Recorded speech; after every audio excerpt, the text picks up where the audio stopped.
హైదరాబాద్లో ఉన్న ఇంటర్నేషనల్ స్కూల్స్లో చదివే విద్యార్థులు చాలామంది పని దినాల్లో 3 నుంచి 5 గంటలు మొబైల్ వాడుతున్నారు.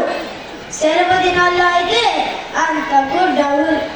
దీనివల్ల పిల్లల్లో చదవడం పైన ఆసక్తి చచ్చిపోయింది. క్లాసుల్లో కాన్సన్ట్రేట్ చేయలేరు. మొబైల్ రేడియేషన్ వారి బ్రెయిన్లో మార్పులు తెస్తుంది. చికిత్సలు కూడా లేని రోగాలు పిల్లలు తెచ్చిపెట్టుకుంటున్నారు. చిరాకు, అసహనం, సాడిజం, బులింగ్, నిద్రలేమి ఇలాంటి ప్రవృత్తి పిల్లల్లో సర్వసాధారణం అయిపోతున్నాయి.